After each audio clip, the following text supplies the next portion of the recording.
अनुवाददर्पणः इत्यस्याः पाठ्यचर्यायाः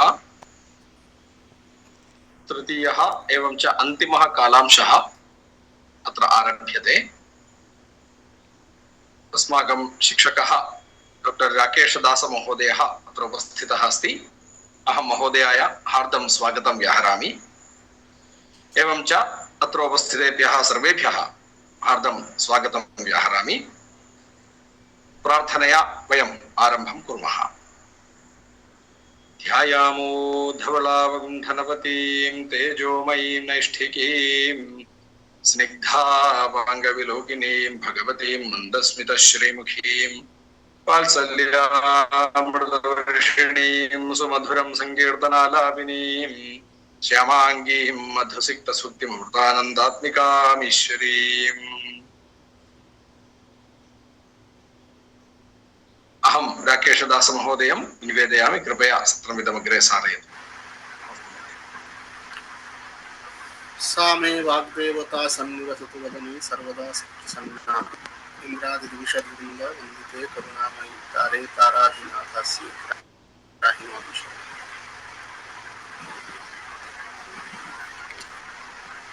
दिनद्वयं व्याप्य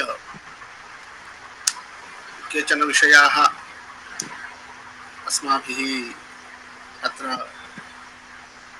विचारिताः। तन्मध्ये प्रथमदिने मुख्यतः ट्रान्स्लेशन् स्टडीस् इति विषयः यः अस्ति तस्य अनुवादस्य पाश्चात्यदेशेषु इतिहासः कथं वर्तते, पुनश्च गतदिने नाम दिनद्वये एवं विचारस्य परंपरा आसीत्। प्रथमदिने भारतवर्षात् पश्चिमभागे या परंपरा तद्विषये किञ्चित् चिन्तनमासीत्। गतदिने भारतवर्षात् पूर्वभागे विशेषतः चीनदेशादारभ्य तत्र अस्माभिः अग्रे चर्चा न कृता। वस्तुतः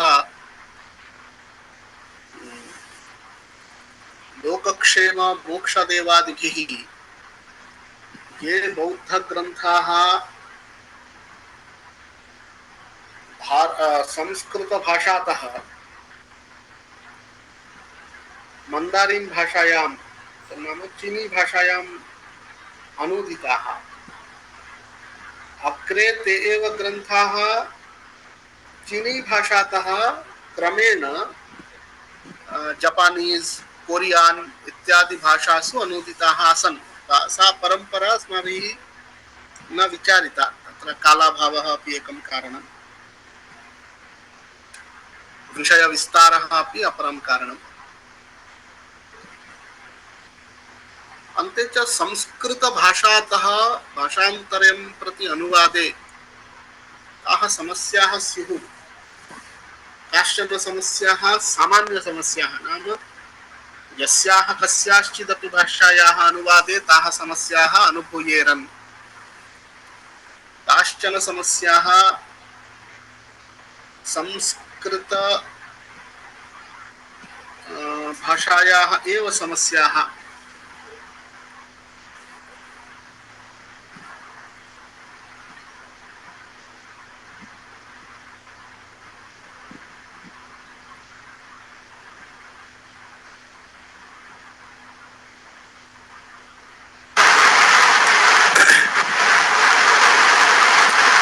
इदानीं ध्वनिः किञ्चित् उच्चैः भवति वा?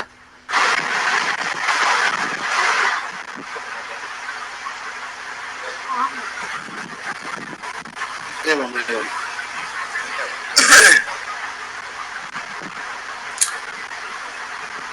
एवञ्च तासां समस्यानां विषये किञ्चित् अस्माभिः विमर्शः कृतः।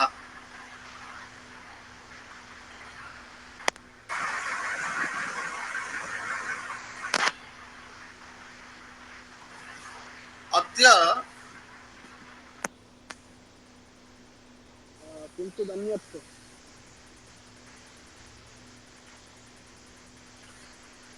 अन्य एव विषयः विचार्यते। महोदय श्रूयते खलु? संस्कृतभाषातः ये ग्रन्थाः अन्यभाषासु अनूदिताः। हरि ओम्। श्रवणे समस्या अस्ति महोदय, अधुना श्रूयते।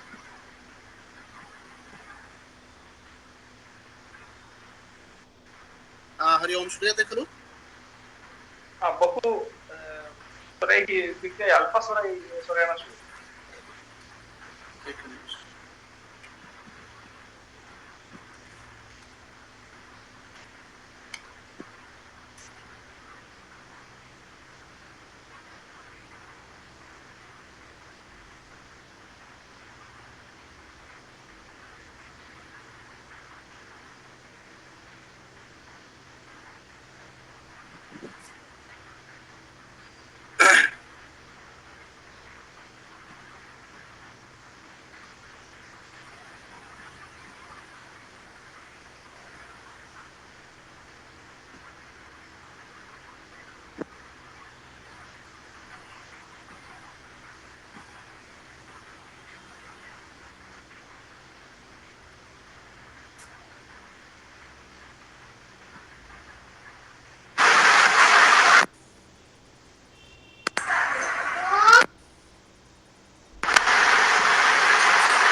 इदानीं किञ्चित् सम्यक् जातं वा?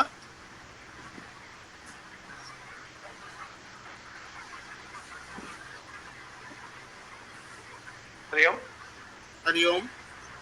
महोदय अधुना श्रूयते, समस्या नास्ति। अधुना किञ्चित् अल्पः अस्ति तथापि सम्यक् श्रूयते। अस्तु। एवम्।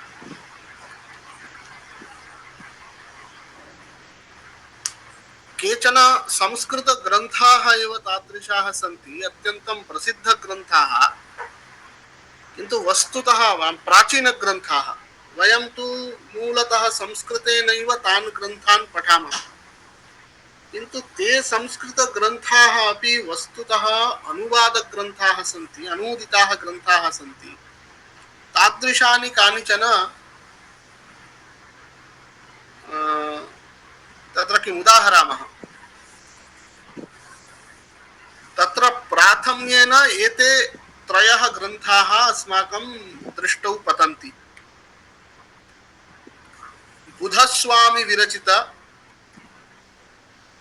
बृहत्कथा श्लोकसंग्रहः इत्येकः ग्रन्थः, कथासरित्सागरः सोमदेव विरचितः, बृहत्कथा मञ्जरी क्षेमेन्द्रेण रचितः। एते त्रयः अपि ग्रन्थाः वस्तुतः प्राकृतभाषामयी मयस्य कस्यचन ग्रन्थस्य अनुवादभूतः। तत्र काचन कथा अपि अस्ति, प्रायः जानन्ति। गुणाढ्यः इति कश्चित् आसीत्, तेन पैशाच प्राकृतभाषायां बृहत्कथा इति ग्रन्थः रचितः आसीत्। तस्याः बृहत्कथायाः एव अनुवादभूताः इमे ग्रन्थाः त्रयः। अतः यद्यपि अस्माभिः इमे ग्रन्थाः संस्कृतेनैव प्राप्ताः, पुनश्च अस्य यत् मूलमस्ति पैशाच प्राकृतभाषया रचितः बृहत्कथा इति ग्रन्थः, सोऽपि ग्रन्थः नास्ति, तस्य ग्रन्थस्य अपि मूलं न प्राप्यते, किन्तु तस्य अनुवादभूताः इमे ग्रन्थाः दृश्यन्ते।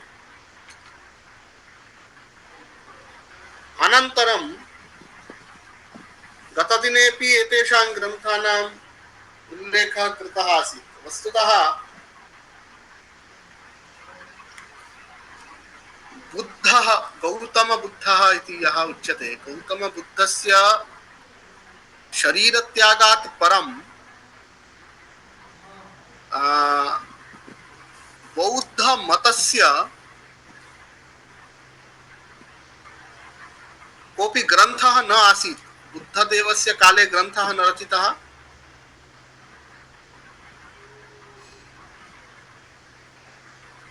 अनन्तरकाले प्रायः बुद्धदेवस्य दिवङ्गतेः शरीरत्यागात् एकशतकात् परं, प्रायः शताब्द्याः परं त्रिपिटकं सङ्कलितमासीत्। त्रिपिटकस्य सङ्कलनात् परं पुनः बौद्धमते एव मतानुयायिषु परस्परं मतभेदः उत्पन्नः। तेन हीनयान महायान भेदेन तत्र जनाः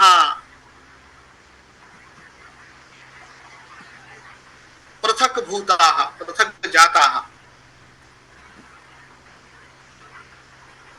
महायान मतस्य प्रसारः आधिक्येन काश्मीरदेशे एव आसीत्। ततः अग्रे काश्मीरदेशात् चीन इत्यादिषु महायान मतं प्रसृतम्। क्रमेण तत्र चीन जापान इत्यादिषु यद्यपि बौद्धमतस्य प्रसारः आसीत्, तस्य मूलभूमिः या अस्ति भारतवर्षे बौद्धमतस्य प्रसारे हीनता जाता, न्यूनता जाता। पुनश्च आधिक्येन जनाः हीनयानपन्थिनः एव अभवन्। अतः महायान मतस्य ये ग्रन्थाः, मूलग्रन्थाः आसन्, ते क्रमेण लुप्ताः। बहुकालात् परम् एतादृशाः ये ग्रन्थाः सन्ति, प्रज्ञापारमितहृदयं, लङ्कावतारसूत्रं, सद्धर्मपुण्डरीकसूत्रम्, इमे ग्रन्थाः चीनी भाषायां, त्रिविष्टप भाषायां च, टिबेटन लैंग्वेज, इमे ग्रन्थाः अनूदिताः आसन्। एतेषाम् अनुवादविषये अस्माभिः यः अपि आलोचितं, कुमारजीवादीनां विषये आलोचनं कृतमासीत्। तैः यः अनुवादः कृतः आसीत्, तान् अनुवादान् वीक्ष्य अनन्तरकाले एतेषां ग्रन्थानां पुनः संस्कृतेन अनुवादः कृतः। ईदृशप्रक्रियायाः नाम भवति रीकन्स्ट्रक्शन्। इत्युक्ते कश्चन ग्रन्थः, तस्य मूलम् इदानीं लुप्तं, नष्टं, किन्तु तस्य ग्रन्थस्य अनुवादः दृश्यते। अनुवादं दृष्ट्वा तस्य मूलग्रन्थस्य पुनः रचना क्रियते, तस्य रीकन्स्ट्रक्शन् इति नाम। पुनर्निर्माणं वा पुनर्रचना, पुनर्रचना इति वा वक्तव्यम्। कथं क्रियते रीकन्स्ट्रक्शन् इति चेत् बैक् ट्रान्स्लेशन् मेथड्। बैक् ट्रान्स्लेशन् मेथड् इत्युक्ते यः ग्रन्थः कयाचित् भाषया लिखितः, तस्याः भाषायाः अन्य भाषायाम् अनूदितः, सम्प्रति सः ग्रन्थः लुप्तः, मूलग्रन्थः अनुवादात् पुनः मूलभाषायाम् अनूद्यते, तदा बैक् ट्रान्स्लेशन् इति उच्यते। तस्य एवमेव लूप् भवति, नाम एवमेव तस्य दर्शनम् एवं कर्तव्यम्। इदानीं क इति कश्चित् ग्रन्थः संस्कृतेन रचितः, तस्यैव चीनी भाषायाम् अनुवादः कृतः, अथवा प्राकृतभाषायाम् अनुवादः कृतः, अथवा आङ्ग्लभाषायाम् अनुवादः कृतः, दट् इस् ख। इदानीं क ग्रन्थः सम्प्रति लुप्तः अस्ति, न दृश्यते, तर्हि ख इत्यतः पुनः संस्कृतेन अनुवादः क्रियते, तदा तत् क ग्रन्थस्य समतुल्यम् इति कल्पयितुं शक्यते। इदं तावत् रीकन्स्ट्रक्शन् इति उच्यते। तस्य बैक् ट्रान्स्लेशन् मेथड् द्वारा एवं पुनर्निर्माणं ग्रन्थस्य क्रियते। किमर्थं कर्तव्यं पुनर्निर्माणं? पुनर्निर्माणस्य प्रयोजनद्वयमस्ति, प्रयोजनत्रयं वस्तुतः। प्रथम प्रयोजनमस्ति मूलग्रन्थस्य संरक्षणम्। उदाहरणार्थम् इदानीं सद्धर्मपुण्डरीकसूत्रम् अत्यन्तं प्रसिद्धं पुस्तकम्, अद्यत्वे अत्यन्तं प्रसिद्धः ग्रन्थः। लङ्कावतारसूत्रम् अतीव प्रसिद्धः ग्रन्थः।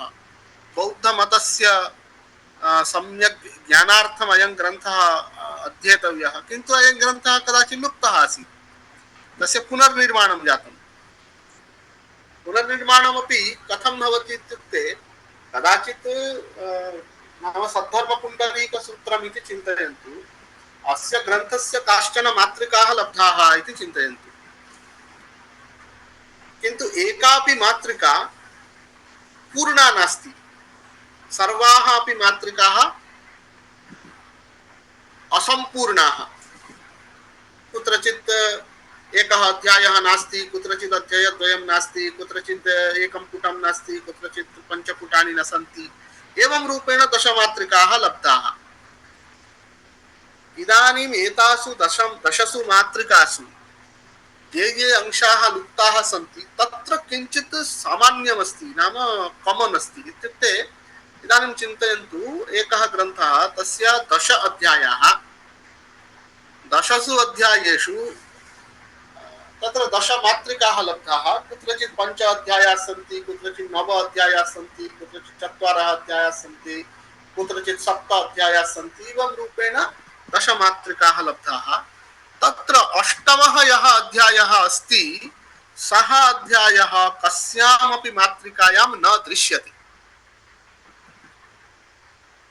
इदानीं तर्हि 10 मातृकाः दृष्ट्वा दशाध्यायात्मकस्य ग्रन्थस्य 9 अपि अध्यायाः कथञ्चित् निर्मातुं शक्यते। कुत्रचित् यत्र एकः अध्यायः एकस्यामेव मातृकायां स्यात्, तत्र दोषाः अपि स्युः, किन्तु मूलम् अस्ति, कथञ्चित् तस्य परिष्कारादिकं कर्तुं शक्यते। एकः अध्यायः तादृशः अस्ति यस्य तु मूलं नैव दृश्यते। इदानीम् अयं ग्रन्थः प्राचीनकाले कस्य अन्य भाषायाम् अनूदितः अस्ति इति चेत् तम् अनुवादं दृष्ट्वा अष्टमाध्यायस्य रिकन्स्ट्रक्शन् कर्तुं शक्यते। कथम् इत्युक्ते, प्रथमाध्यायादारभ्य येषाम् अध्यायानां मूलं प्राप्तं, तेषाम् अध्यायानां यः अनुवादः अस्ति, तस्य अनुवादस्य मूलस्य च तौलनिकम् अध्ययनं क्रियते चेत्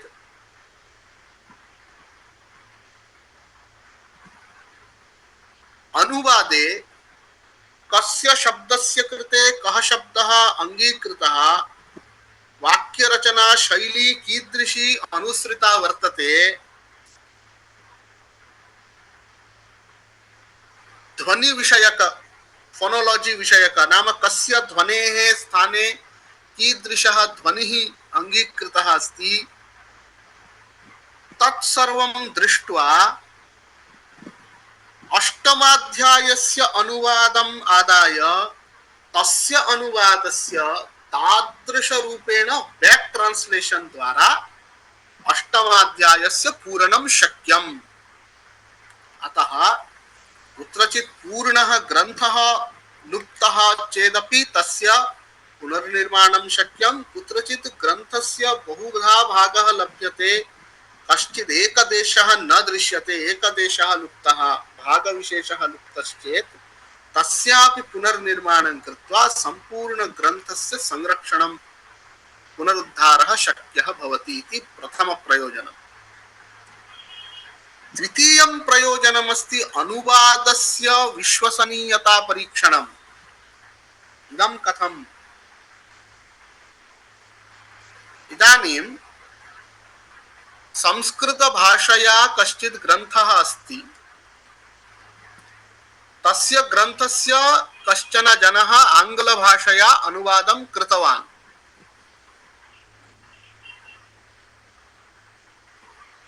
इदानीं यः आङ्ग्लभाषया अनुवादं कृतवान्, सः अनुवादः विश्वसनीयः अस्ति वा न वा इति कथं परीक्षणीयमस्ति?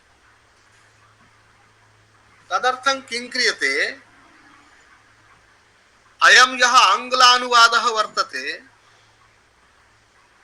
तम् आङ्ग्लानुवादम् अपरस्मै अनुवादाभिज्ञाय दद्मः। स न जानाति यद् अयम् आङ्ग्लानुवादः अपरस्य ग्रन्थ संस्कृतग्रन्थस्य अनुवादः अस्ति इति अयं तृतीयः जनः न जानाति। तस्य कृते उच्यते महोदय अयम् आङ्ग्लभाषया ग्रन्थः वर्तते, अस्य संस्कृतानुवादः भवता सम्पादनीयः। तदा अयं जनः किं करोति, आङ्ग्लभाषातः संस्कृतानुवादं करोति।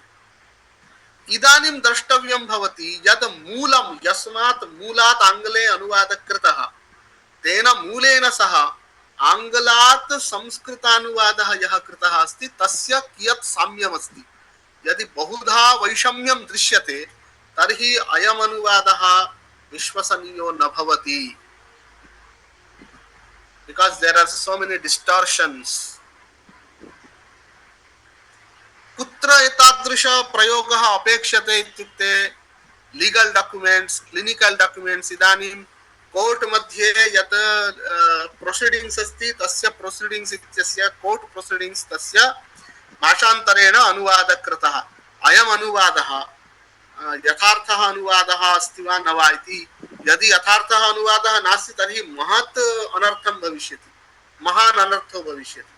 क्लिनिकल डॉक्यूमेंट्स मध्येपि एवमेव, चिकित्सा संक्रांत विषयेषु अनुवादस्य यदि विश्वसनीयता नास्ति तर्हि महान् अनर्थो भविष्यति, मनुष्यस्य प्राणः अपि गच्छेयुः। पुनश्च क्रॉस कल्चरल रिसर्च, इदानीं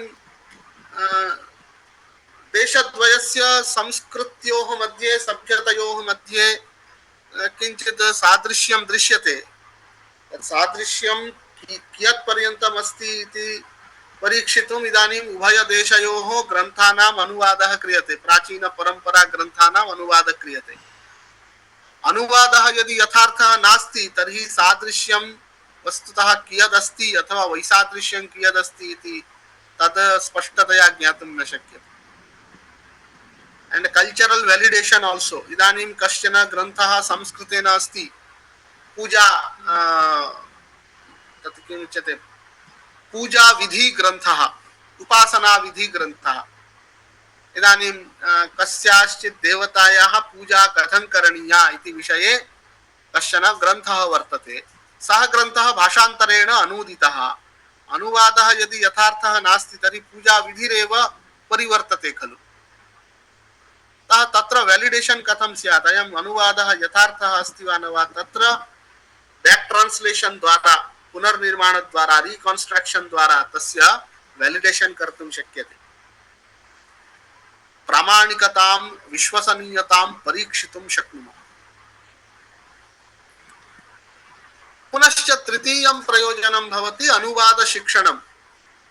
अनुवाद यः भाषाम् अधीयानः अस्ति सः एतादृश प्रयोगेन अनुवादं शिक्षितुमपि प्रभवति। एतदेकं गौणं प्रयोजनं, किन्तु प्रथमद्वयं तु अत्यन्तं मुख्यमेव प्रयोजनम् अस्ति। समस्या का अस्ति पुनरनुवादस्य इत्युक्ते बैक ट्रांसलेशन। सीमा कियती अस्ति इति चेत्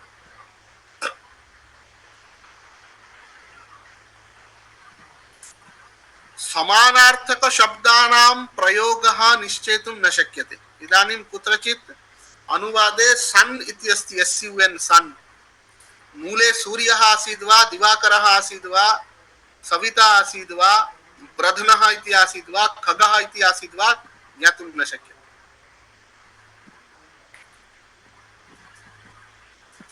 काव्य सौंदर्यं पुनः सांस्कृतिक तत्वानि रक्षितुं कदाचित् न शक्येरन् पुनरनुवाद स्थाने।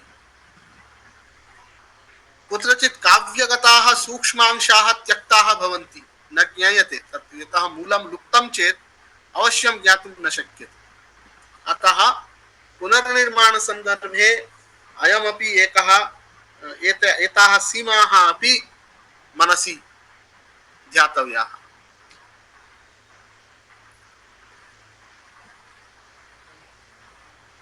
पुनरनुवादस्य निकषः नाम रिकन्स्ट्रक्शन् यत् कृतं तद् योग्यं जातं वा न वा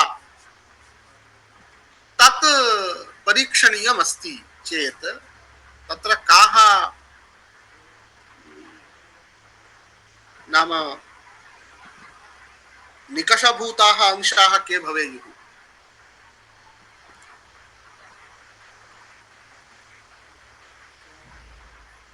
तत्र तु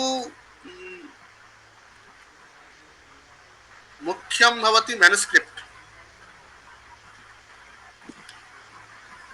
मैनुस्क्रिप्ट नाम एकं थॉट एक्सपीरियंस कुर्मः। थॉट एक्सपीरियंस नाम स्वयमेव विचिन्त्य एकं प्रयोगं कुर्मः। वस्तुतः इदं नास्ति किन्तु मनसि चिन्त्यते। इदानीं चिन्तयन्तु कश्चित् ग्रन्थः अस्ति, तस्य ग्रन्थस्य नाम श्रीरामकथा इति ग्रन्थस्य नाम इति चिन्त्यताम्। श्रीरामकथा रामकविना रचिता।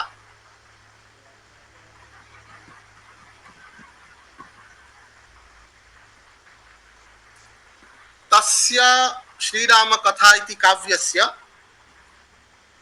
प्राकृतभाषया अनुवादः कृतः आसीत्। अनेन श्रीरामकविना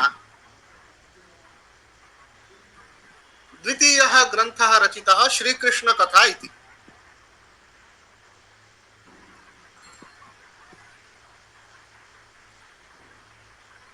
इदानीं श्रीरामकथा इति यः ग्रन्थः रामकविना रचितः सः ग्रन्थः लुप्तः अस्ति, नष्टः अस्ति। सः ग्रन्थः न दृश्यते, सम्प्रति लोके नास्ति। किन्तु प्राकृतभाषया अनुवादस्तु लभ्यते। इदानीं कश्चित् विद्वान्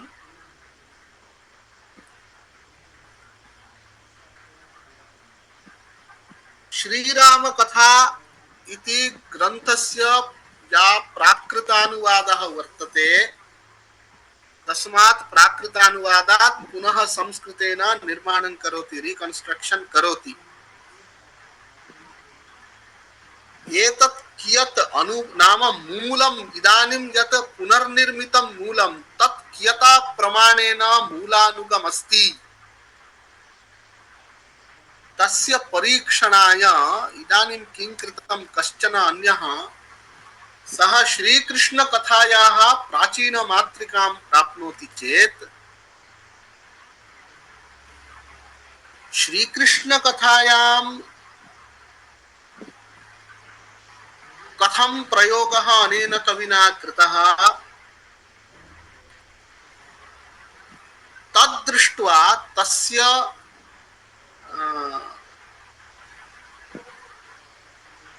सम्प्रति श्रीरामकथायाः पुनर्निर्मितस्य च श्रीकृष्णकथायाः प्राचीनायाः श्रीरामकथायाः नवीनायाः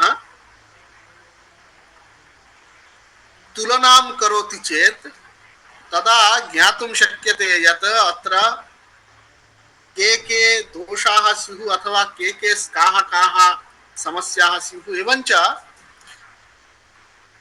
इमां मातृकां दृष्ट्वा बहुधा अस्य नवीनग्रन्थस्य परिष्कारः शक्यः।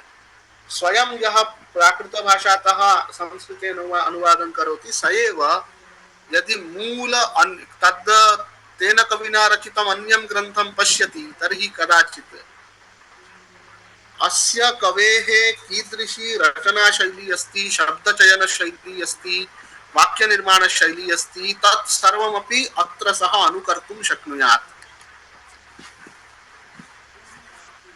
पुनश्च अस्ति आर्कियोलॉजिकल एविडेंस, प्रत्नवस्तु निदर्शनम्। तत्र समस्या कुत्र भवति इदानीं संस्कृतेन कुत्रचित् यूप इति वर्तते। इदानीं यूप इति शब्दस्य अर्थः कः? पशुबन्धनस्तम्भः इति ज्ञायते। पशुबन्धनस्तम्भः नाम कीदृशं तद् वस्तु भवेत् इति कः जानाति? यः दृष्टवान् स एव जानीयात् खलु। पशुबन्धनस्तम्भो नाम इदानीं यत्र कुत्रापि एक वंशदण्डोऽपि यदि भूमौ स्थाप्यते तर्हि तत्रापि पशुं बन्धुं शक्नुमः। पशुबन्धनस्तम्भः कीदृशः भवेत्? पुनश्च वेदी इति उच्यते, यज्ञवेदिः इति उच्यते। वेदिः कीदृशी भवेत्?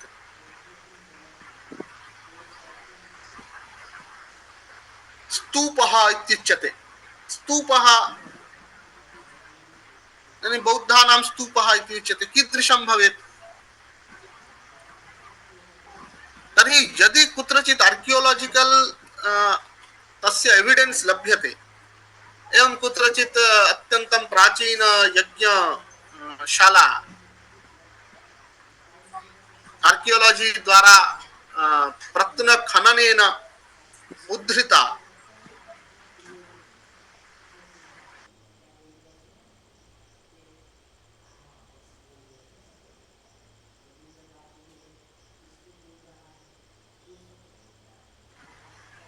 प्रत्नखननेन कुत्रचित् यज्ञशाला प्राचीना यदि लब्धा, तत्र यदि कश्चित् पशुबन्धनस्तम्भः दृष्टः, तर्हि वक्तुं शक्यते यूपः नाम ईदृशः भवेत्।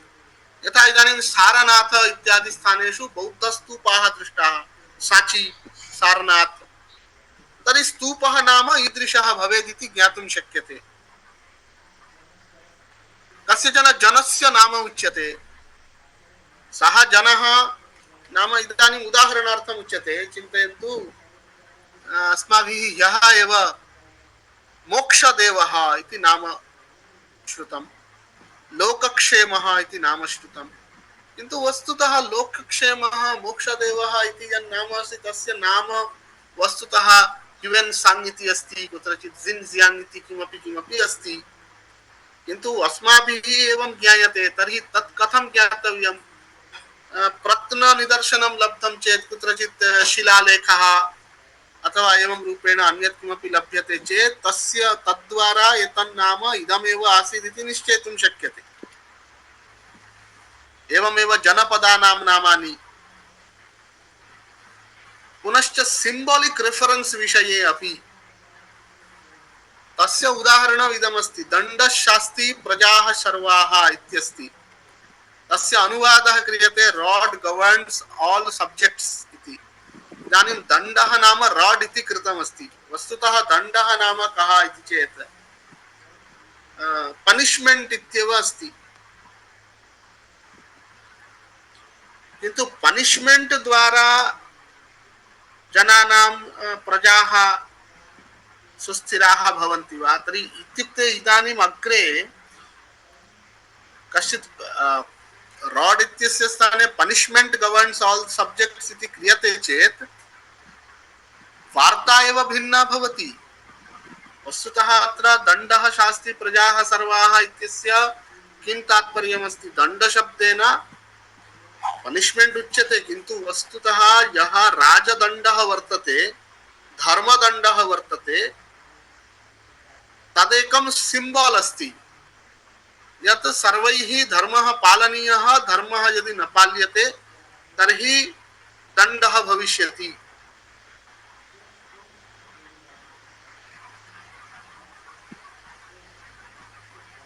इदानीं यदि अयं विषयः न ज्ञायते, राजदण्डः धर्मदण्डः इति, तत् यद् एकं सिम्बालिक् रेफरेन्स् अस्ति तद् यदि न ज्ञायते तर्हि अनुवादं कृत्वा तस्य अर्थ एव पूर्णतया विपरीतः भविष्यति। वार्ता एव अन्यथा गमिष्यति लोकस्य पुरतः।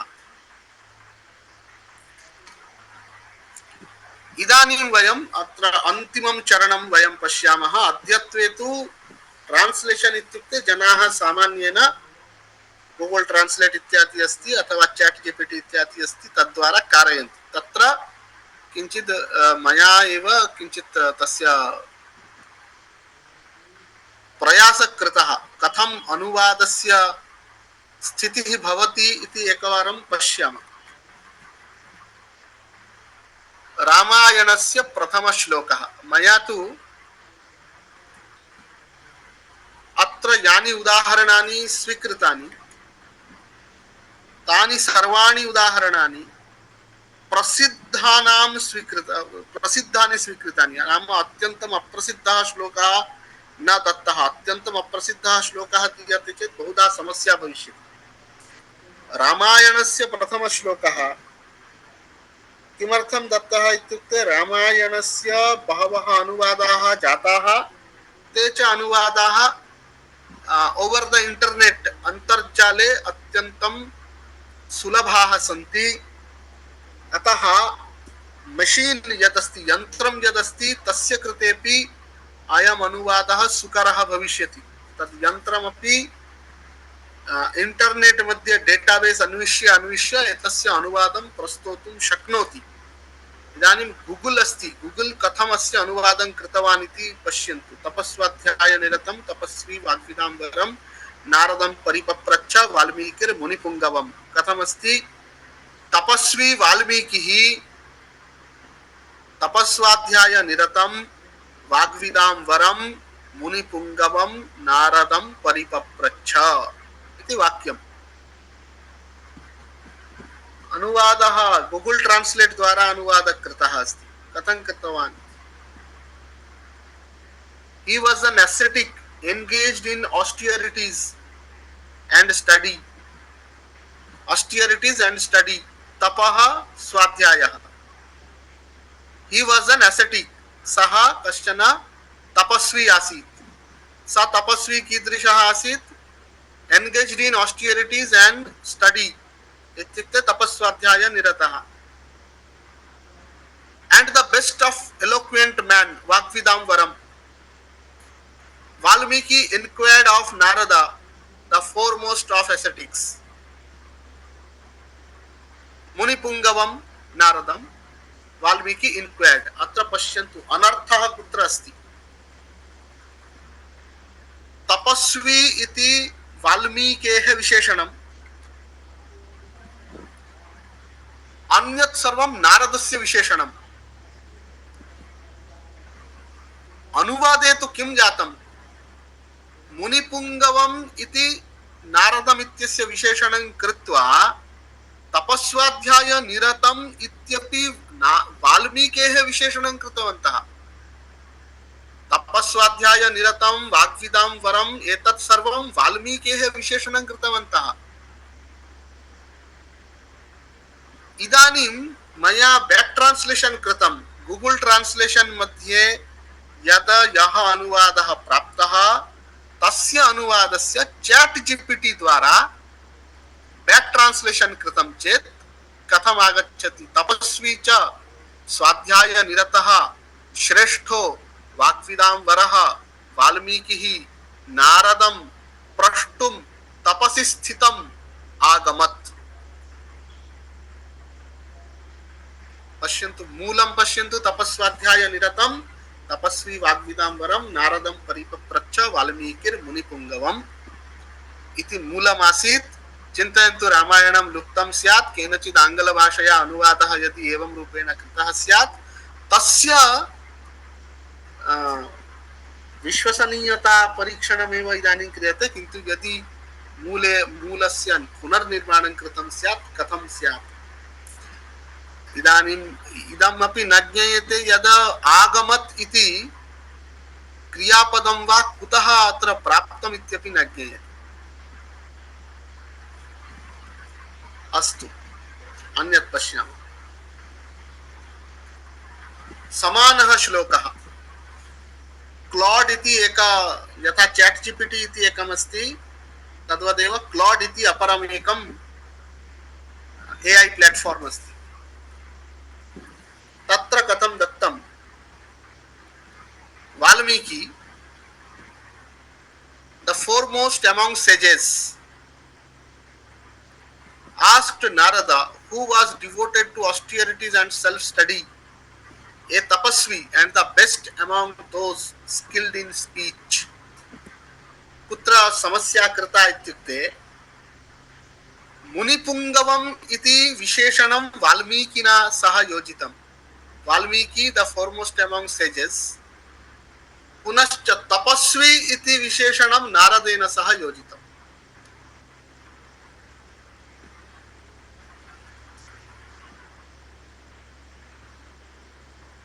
इदानीम् इदं यत् क्लॉड एआई तत्र यः अनुवादः प्राप्तः तस्य अनुवादस्य पुनः चैट जीपीटी द्वारा पुनर्निर्माणं कृतं चेत् एवं प्राप्तं. मुनिश्रेष्ठो वाल्मीकिः नारदं पप्रच्छ, सः तपस्वी स्वाध्यायपरायणः वाग्विदां वरश्च.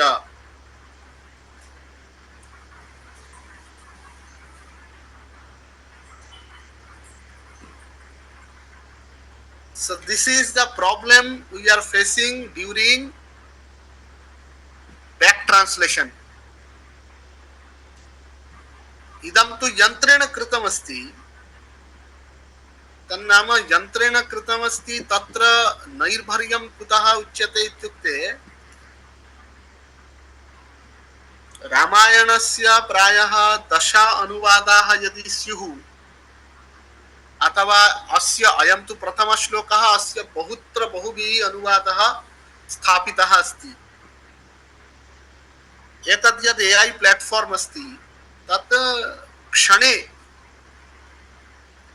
एतादृशान् 10, 15, 20, 100 अनुवादान् दृष्ट्वा एकम् अनुवादं प्रस्तौति. तस्य यदि ईदृशी दशा स्यात् तर्हि अस्मादृशानां कीदृशी दशा भविष्यति इति एको विषयः. द्वितीय विषयः अस्ति. अद्यत्वे वयं प्रायः जानीमः तत्र बहुत्र एवं प्रश्नः भवति. पीएचडी करणं, पीएचडी कस्मिन् विषये कर्तव्यं, कस्मिन् विषये कर्तव्यम् इति. अयं पुरतः एव उपस्थितः महान् विषयः अस्ति. यत्र साक्षात् विभक्ति चिह्नं दृष्ट्वा ज्ञायते यत् तपस्वी इति वाल्मीकेः विशेषणं, तत्र एआई कथं मुनिपुंगवम् इति वाल्मीकेः विशेषणं कृतवान् इत्युक्ते संस्कृत शब्द संस्कृत वाक्य निर्माण शैली विषये इदानीमपि एआई मध्ये यत्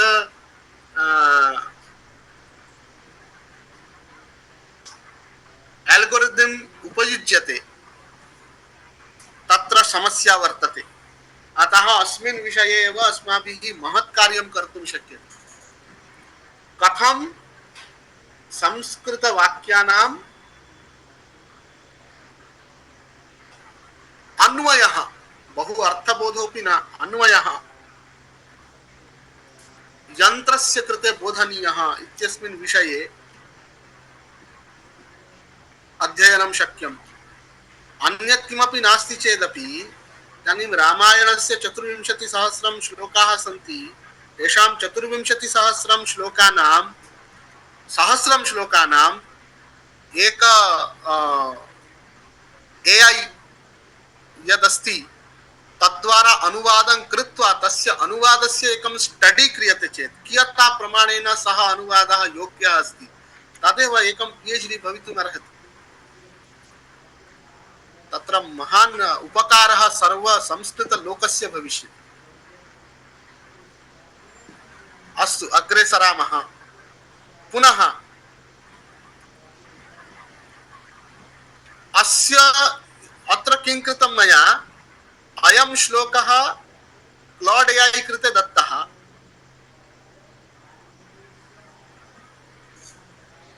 श्लोकः क्लॉड एआई कृते दत्तः. क्लॉड एआई मध्ये यः अनुवादः अस्ति सः अनुवादः चैट जीपीटी कृते दत्तः. तदा इदम् आगतम्. इदानीं मया तस्य विपरीतं क्रियते. श्लोकः चैट जीपीटी कृते दत्तः, सः अनुवादं कृतवान्. पश्यतु कथं. To Narada was devoted to austerity and self study तपस्वाध्याय निरतं नारदं सम्यक् कृतवान्. An ascetic and best among eloquent men अत्र दोषं कृतवान्. कः दोषः कृतः? ascetic तपस्वी इति नारदस्य विशेषणं कृतवान्.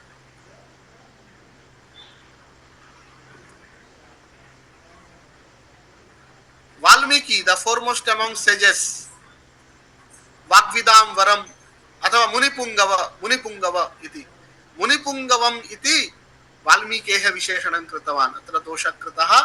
अयमेव अनुवादः पुनः क्लॉड एआई कृते यदा दत्तं संस्कृतेन अनुदितुं तदा तथैव आगतमस्ति. अपस्वाध्याय निरतं तपस्विनं वाग्विदां वरम् इति कृतवान्. तपस्वी इति आसीत्, तपस्विनम् इति कृतवान्. किमर्थं कृतवान्? यतः नारदस्य विशेषणम् इदम् एसेटिक् इति स्थापितम् अनेन.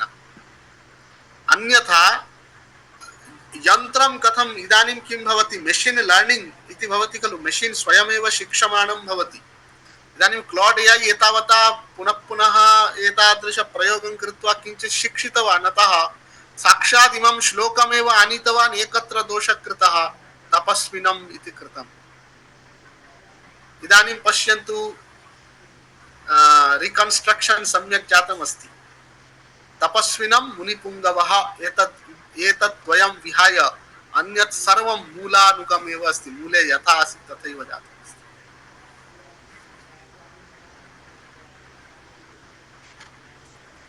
अन्यत् दत्तम् आनन्दमयोऽभ्यासात् प्रसिद्धं सूत्रमस्ति ब्रह्मसूत्रे. अस्य कथम् अनुवादः कृतः? He is made of bliss because of repetition or constant experience or practice. यदि एकः पक्षः दत्तः, ऑप्शन 2 दत्तं यन्त्रेणैव. he the self is blissful in nature as inferred from the constant experience कृतम्. उभयमपि दुष्टमस्ति. पश्यन्तु, ब्रह्मसूत्रस्यापि बहवः अनुवादाः सन्ति. तान् सर्वान् अनुवादान् परीक्षितुं यन्त्रस्य सामर्थ्यमस्ति, तथापि दोषं कृतवान्. कः दोषः कृतः इत्युक्ते, अत्र अभ्यासात् इत्यस्य रिपिटेशन् और कांस्टेंट प्रैक्टिस और एक्सपीरियंस इति कृतमस्ति. कांस्टेंट एक्सपीरियंस, अत्रापि कांस्टेंट एक्सपीरियंस इति कृतमस्ति, किन्तु वस्तुतः अत्र अभ्यास शब्दस्य कः अर्थः? श्रुतौ पुनः पुनः आनंदमयः इति शब्दस्य उच्चारणात्. अभ्यासो नाम पुनः पुनरुच्चारणं. श्रुतौ यतः आत्मा आनंदमयः इति असकृद् आवृत्तिः कृता वर्तते, अत एव आत्मा आनंदमयः इति सूत्रस्य अर्थः अस्ति. किन्तु अत्र तद् यत् मुख्यः यः विषयः अस्ति, सूत्रस्य यः अर्थः अस्ति, सः अर्थः लुप्त एव.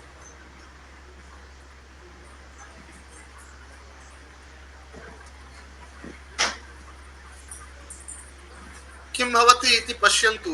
एतादृश सूत्राणामपि पुनर्निर्माणम् अस्माकं परम्परायां वर्तते. विज्ञान भिक्षुः इति कश्चित् महान् दार्शनिकः, तस्य नाम प्रायः सर्वे जानन्ति. तेन सांख्य प्रवचन भाष्यं रचितम्. भाष्यारंभे सः प्रतिजानीते,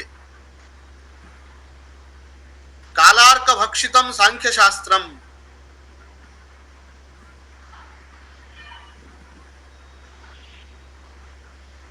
कलावशेषं पूरयिष्ये वचोमृतैः इति सः वदति.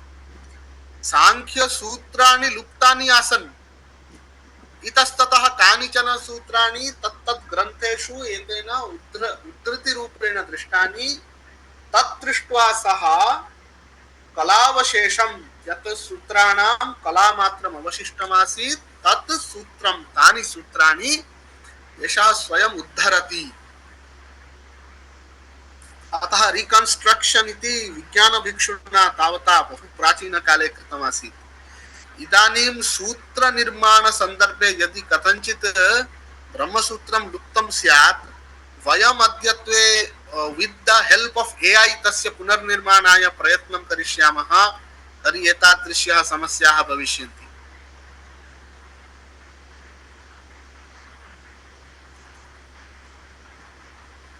वेदे ऋग्वेदे दशमा मंडले अरण्यानि सूक्तमस्ति। अरण्यानि सूक्तस्य एकः मन्त्रः दत्तः। मन्त्रमादौ पश्यामः। उत गाव इवादन्त्युत वेश्मेव दृश्यते उतो अरण्यानि सायं शकटीरिव सर्जति। अरण्यानि उत अत्र सायण भाष्यं मया स्थापितं येन मन्त्रस्य सम्यक् अर्थावगमः स्यात्। अपि च गावः इव इत्यस्य अर्थं वदन्ति गवयाद्याः मृगाः। वस्तुतः एतद् अरण्यस्य विषये अरण्यानि इति देवता अस्ति। अरण्यस्यैव वर्णनं क्रियते षट्सु मन्त्रेषु। तत्र इदं वदति श्रुतिः एवं वदति अरण्यान्यां गावः इव अदन्ति तृणादिकं भक्षयन्ति। तत्र गावः इव इत्यस्य गवयाद्याः मृगाः आरण्याः मृगाः एव अत्र विवक्षिताः सन्ति। यतः ये ग्राम्याः मृगाः भवन्ति गवादयः गोमहिषादयः ते अरण्यं प्रति न गच्छन्ति। यतः अस्य अरण्यस्य यद् वर्णनमस्ति तत्र तु अरण्ये श्वापदाः सन्ति इति वर्णनमस्ति। श्वापदाः सन्ति चेत् तदरण्यं प्रति ग्राम्याः मृगाः न गच्छन्ति। अतः गावः इव इत्यस्य गवयाद्याः ये अरण्याः मृगाः सन्ति तेषामेव ग्रहणं कर्तव्यमिति भाष्यकारस्य तात्पर्यम्। पुनश्च लतागुल्मादिकम् एवं रूपेण आच्छन्नं लतागुल्मादिभिः अरण्यम् आच्छन्नं वर्तते यद्दृष्ट्वा इदमेकं गृहम् इति भाति। पुनश्च इयम् अरण्यानि सायंकाले शकटीः शकटान् दारवाद्याहरणाय आगतान् सर्जति विसर्जयति। यद्वा शकटीः सर्जतीव दृश्यते। अहनि महदरण्यं शकटीभिः प्राप्य सर्वे जना अपेक्षितं काष्ठादिकं शकटीषु अध्यारोप्य सायंकाले तस्मान् निर्गच्छन्ति। तदभिप्रायेण इदं वचनं जनाः काष्ठादिकम् आहर्तुं प्रातःकाले दिवसकाले अरण्यं प्रविशन्ति शकटादिकम् आदाय सायंकाले शकटेषु काष्ठादिकम् आरोप्य निर्गच्छन्ति। अतः अरण्यं शकटं सर्जतीव विसृजतीव इति मन्त्रस्य अर्थः। इदानीम् अस्य मन्त्रस्य अनुवादः कथं क्रियते? अत्र गाव इव इत्यस्य साक्षात् काउज इति अर्थः कृतः। इव इत्यस्य अर्थः त्यक्तः अस्ति। It is as if cows are grazing and it looks like a dwelling, and Aranyani at eventide indeed dismissed the cards. अयम् अनुवादस्तु मनुष्यकृतः अनुवादः। विल्सन महोदयस्य विषये अस्माभिः चर्चा कृता गतदिने एव। विल्सन महोदयस्य अयम् अनुवादः। इदानीम् एतस्य आङ्ग्लानुवादस्य मया ChatGPT मध्ये संस्कृतेन अनुवादं करोतु इति दत्तं चेत् सः एवम् अनुवादं कृत्वा दत्तवान्। गोभिः चरन्ति इव गृहं प्रति विभाति सायञ्च शकटान् विसृज्य तिष्ठति वनदेवी अरण्यानि।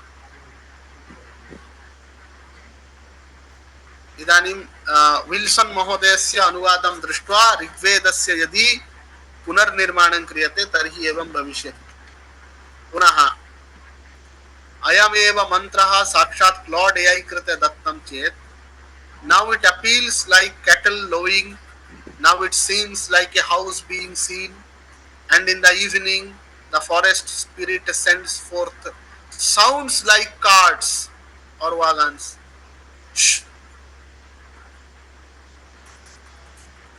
सायंकाले वनदेवी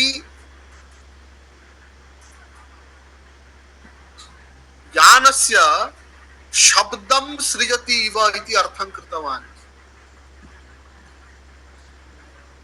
अत्र वस्तुतः कुत्रापि शब्दस्य प्रसंग एव नास्ति, किन्तु शब्दः अत्र कथञ्चित् आनीतः अस्ति। सेण्ड्स् साउण्ड्स् इति।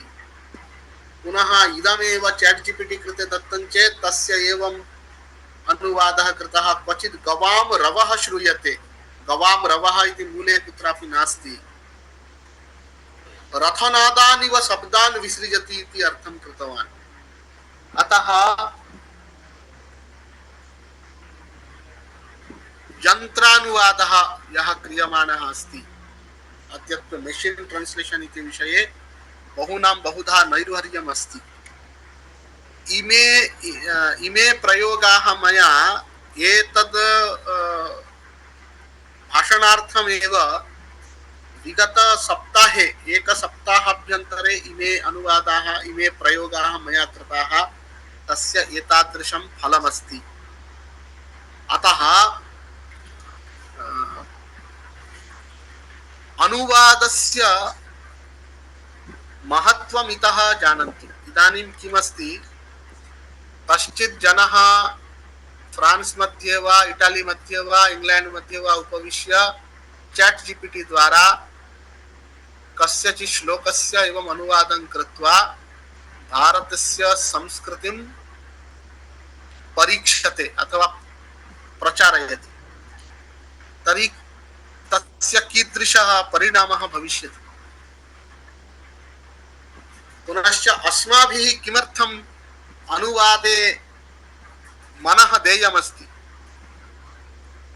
विशेषतः अद्यत्वे तु अनुवादेन सह एव यन्त्राणां कृते अनुवाद शिक्षणमपि कियता प्रमाणेन अपेक्षितः भवति।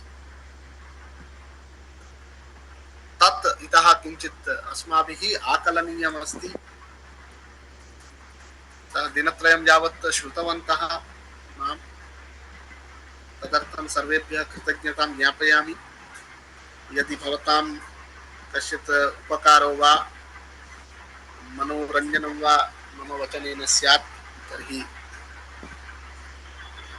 कृतार्थः भवामि।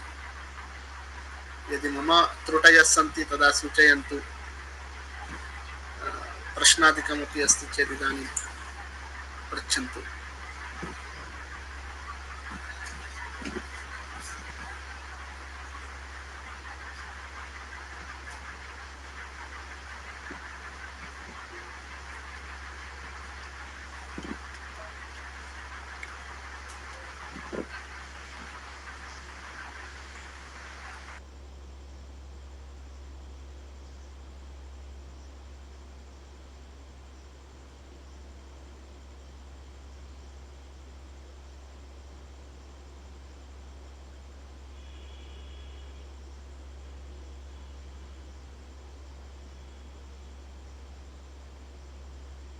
नमो नमः महोदय।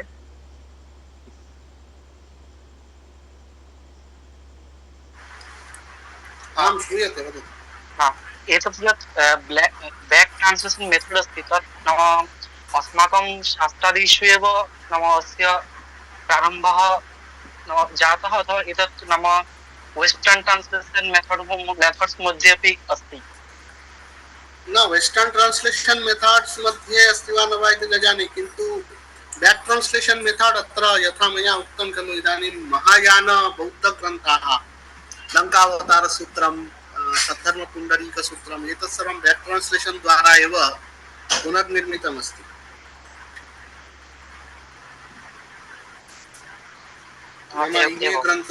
इमे ग्रन्थाः पूर्वं न आसन्, लुप्ताः आसन्। तस्य पुनरुद्धारः एतद्द्वारा एव कृतः अस्ति। एवं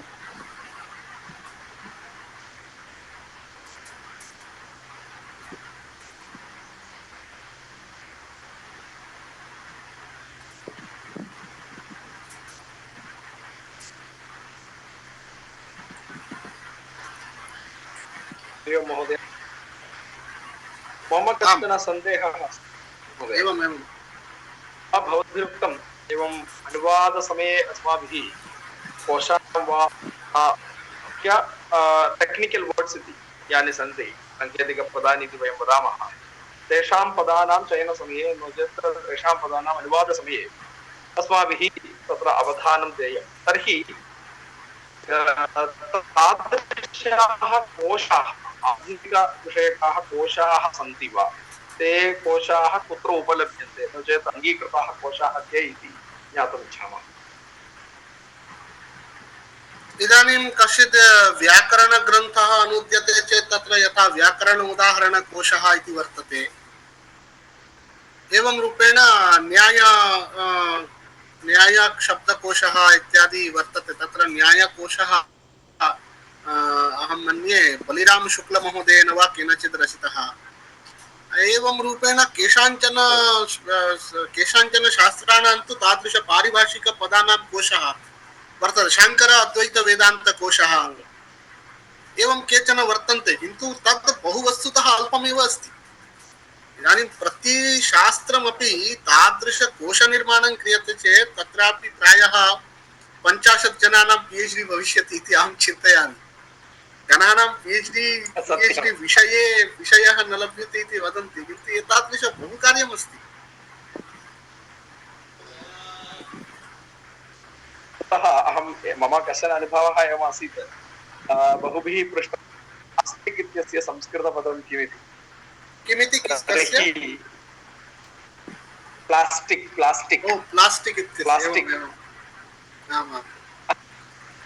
अहं बहुत्र दृष्ट्वा इंटर्नेट् इत्यादि उक्तवान्, तदानीम् अस्तु तर्हि कस्मिन् कोशे अस्ति इत्युक्ते तथा एवं। धन्यवादः महोदय। अन्येषां प्रश्नाः सन्ति चेत् कृपया उपस्थापयन्तु।